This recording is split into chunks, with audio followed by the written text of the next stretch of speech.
Le sujet est très vaste, nous vous invitons donc à l'explorer plus en profondeur dans les livres et articles que nous avons répertoriés dans la bibliographie. Presque tout ce qui est développé dans cette exposition et dans les vidéos d'avant-première est tiré de ces livres qui apparaissent à l'écran. Ils sont en anglais, mais grâce à l'intelligence artificielle, vous pouvez accéder à des traductions en ligne. Il explore les implications éthiques et anthropologiques de l'intelligence artificielle dans une perspective chrétienne. Le deuxième livre, également en anglais, traite d'aspects, disons, plus techniques. C'est un véritable manuel d'intelligence artificielle pour les ingénieurs, mais il contient également des chapitres assez accessibles.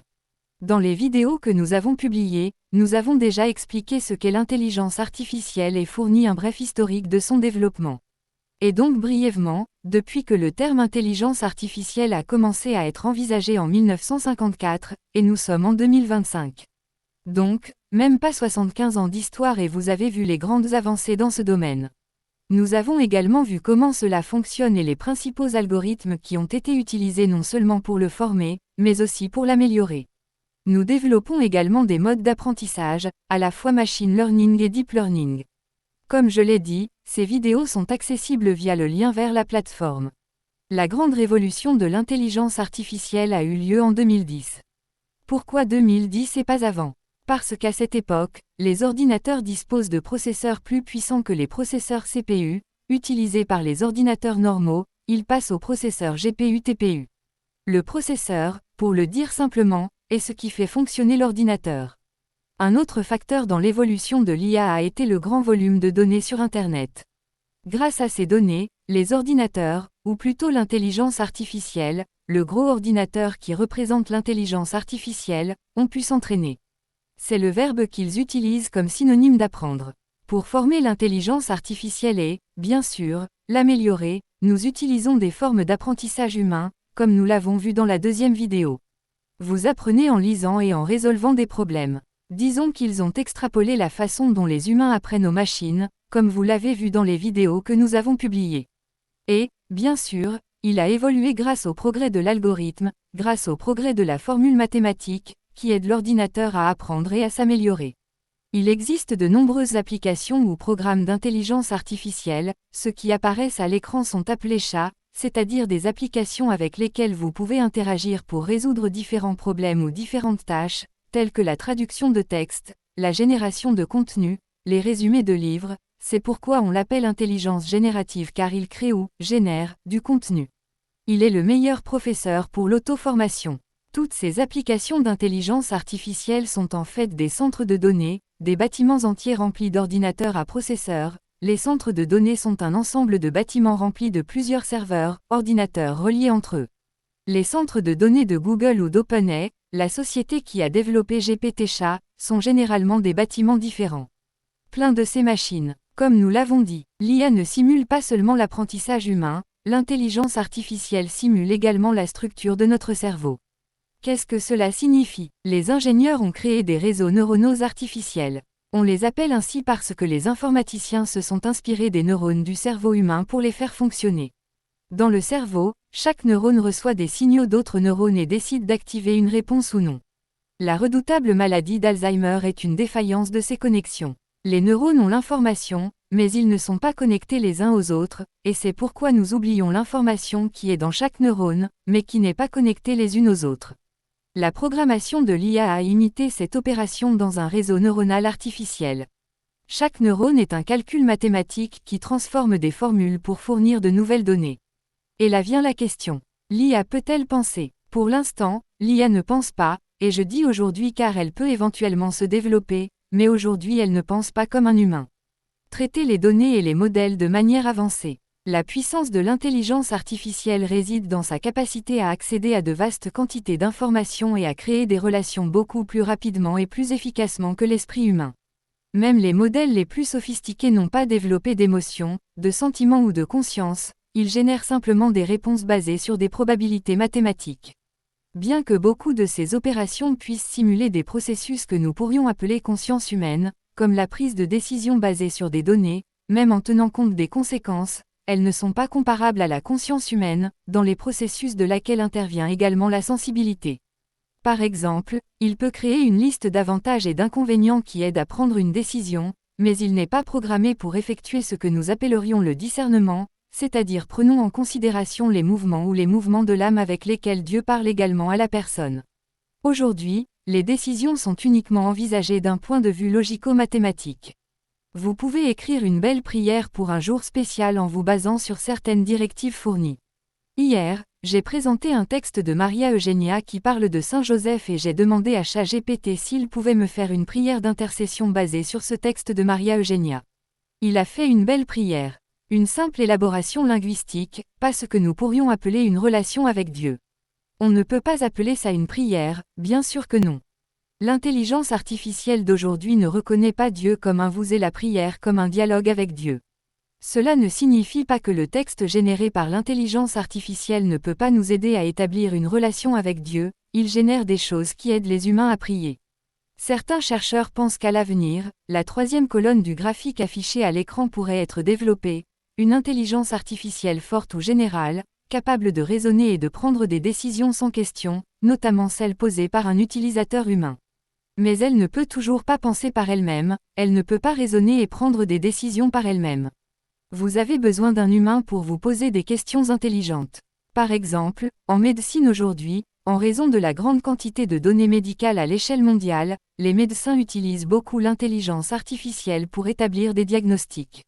Parce qu'il est plus puissant pour le diagnostic, il peut identifier des symptômes qui seraient très difficiles à identifier pour les humains en raison de l'incapacité à gérer de grandes quantités de données et à établir des relations. Mais c'est toujours le médecin humain qui pose des questions à l'IA en fonction des symptômes que lui rapporte un patient. La décision de choisir un traitement particulier est basée sur la probabilité de succès, mais la décision est toujours prise par des humains. Mais dans ce livre, la question se pose des conséquences de confier l'ensemble du processus à une machine, sans médecin humain. Le patient notait ses symptômes et une machine lui disait ce qu'il avait. Il y a beaucoup de gens qui posent des questions sur leur maladie sur Internet. Mais il y a encore beaucoup de marge d'erreur chez Google. Je parle de programmes spécialisés utilisés par les médecins, pas de Google. Mais dans ces IA spécialisés, la décision est prise par le médecin. Que se passerait-il si la décision était prise par la machine en fonction de la probabilité de succès? Combien de personnes resteraient sans traitement en raison du manque de chances de succès? Mais nous savons très bien que la vie peut nous surprendre, qu'elle va au-delà des probabilités, et que parfois 2% d'entre nous peuvent en sortir gagnants. Il peut arriver qu'une personne ait peu de chances de survivre, par exemple, à une transplantation. Il est vrai que la prise de décision par une machine peut être plus objective et neutre, mais une décision prise par une machine sur la base de probabilités logiques peut négliger des facteurs importants. L'application de l'intelligence artificielle aux décisions judiciaires pourrait également être plus neutre. C'est la problématique qu'explore la série que je présente à l'écran. La prise de décision au niveau judiciaire présente également des problèmes éthiques. D'un côté, comme le souligne cette série, les faits peuvent être jugés sans discrimination raciale ou sexuelle simplement en fonction de ce qui s'est passé. Cette série aborde le problème de la discrimination raciale. Les condamnations des citoyens noirs sont plus nombreuses que celles des citoyens blancs, mais la capacité d'une personne à s'améliorer n'est pas prise en compte. Selon les probabilités mathématiques, une personne donnée peut commettre un crime compte tenu de son histoire de vie, mais l'expérience nous montre également que certaines personnes changent contre toute attente. Tous ces sujets méritent d'être explorés en profondeur, mais nous devons aller de l'avant. Nous arrivons alors à la question qui nous effraie, l'IA peut-elle dominer ou détruire le monde? Mais on peut se poser une autre question, qui domine et détruit réellement le monde? N'est-ce pas l'être humain? Le film qui apparaît à l'écran est ancien, de 2004. Il transforme les livres de robotique d'Isaac Asimov en film. C'est de la science-fiction, mais cela répond à cette question. Les machines ne seront pas dangereuses si elles sont bien programmées. Selon les 3 lois de la robotique de l'écrivain de science-fiction Isaac Asimov, les machines ne peuvent pas nuire aux humains.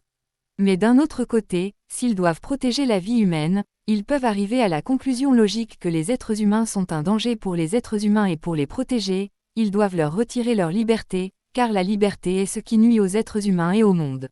Donc, en fin de compte, le problème n'est pas tant de savoir si la machine peut détruire le monde ou non, mais plutôt comment nous programmons la machine, l'éthique du programmeur.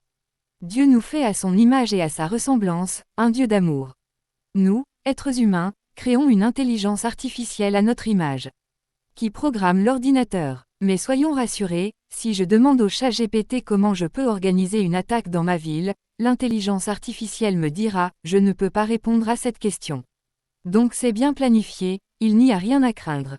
Ce qui est peut-être encore plus effrayant est ce que cet autre film qui apparaît à l'écran explore. Il aborde la question de ce qui se passerait si désormais passé de la fiction à la l'intelligence artificielle, Le film ce qui rendrait les êtres problèmes humains éternels car ils seraient des moments émotionnels difficiles. Nous ne pouvons pas entrer dans les l'intelligence artificielle. Ce n'est plus de la science-fiction, cela arrive déjà à des adolescents ayant des problèmes relationnels qui préfèrent interagir avec une machine plutôt qu'avec de vrais êtres humains. L'intelligence artificielle peut même résoudre des problèmes psychologiques et fournir des conseils judicieux, même si lorsqu'elle détecte des problèmes graves, grâce à un algorithme bien programmé, elle recommande de parler à un professionnel de la psychologie. Alors, je le répète, l'IA est bien programmée jusqu'à présent. Mais revenons à notre question, l'IA peut-elle dominer ou détruire le monde? Il faut dire que ça le détruit déjà un peu. Les modèles d'intelligence artificielle comme ChatGPT ou Gemini de Google nécessitent d'énormes centres de données, avec des milliers de serveurs fonctionnant 24 heures sur 24, 7 jours sur 7, des ordinateurs qui ne sont jamais éteints. Comme je vous l'ai dit, il ne s'agit pas d'un seul bâtiment. Un centre de données, comme sur la photo que je vous ai montrée, est généralement composé de plusieurs bâtiments remplis de serveurs. Cela implique une consommation d'électricité très élevée, qui dépend des combustibles fossiles. Bien que certaines entreprises utilisent des énergies renouvelables, elles dépendent toujours du charbon et du gaz. Le traitement de l'IA génère donc une énorme empreinte carbone. On estime que plus de 550 tonnes de CO2 ont été produites pour entraîner le GPT-3. Cela équivaut à 125 vols aller-retour entre New York et Pékin. ChatGPT, Copilot, Gemini et le reste des applications d'IA ont un impact énorme sur l'environnement. Un autre problème est la quantité d'eau nécessaire pour refroidir ces gros ordinateurs. Avez-vous déjà ressenti à quel point votre téléphone chauffe lorsque vous l'utilisez pendant une longue période ou à quel point votre ordinateur chauffe? Les centres de données deviennent également très chauds, ce qui consomme des millions de litres d'eau, pas seulement des émissions de CO2. Les serveurs Google Gemini ont consommé 4,3 millions de litres d'eau pour refroidir le système l'année dernière. Cela pourrait aggraver la pénurie d'eau de la planète. Un autre problème est le besoin de terres rares. Les ordinateurs et les puces qui alimentent nos ordinateurs et notre intelligence artificielle nécessitent des matériaux comme le lithium, le cobalt et d'autres terres rares. D'autres éléments du tableau périodique sont également considérés comme des terres rares. On les connaît, on les appelle rares, car ils sont difficiles à trouver et à extraire, et ils sont rares. La Chine est avant tout leader en matière de localisation et d'extraction. C'est une énorme puissance technologique à l'heure actuelle, mais c'est aussi le cas des États-Unis, bien sûr, et d'autres pays. Il chasse tous les territoires où il se trouve. Son extraction entraîne la déforestation, la pollution de l'eau et l'exploitation de la main-d'œuvre. L'extraction de ces matériaux est dangereuse, car beaucoup sont radioactifs, et la sécurité n'est pas garantie dans toutes les mines. Et bien sûr, il génère des guerres. Pour approfondir ce problème, je recommande ce documentaire de National Geographic.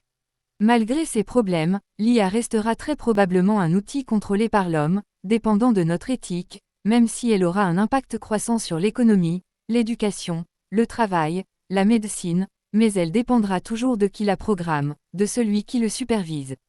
Pour toutes les raisons que nous avons évoquées au cours des dernières années, des principes éthiques largement acceptés ont été développés dans le domaine de l'intelligence artificielle.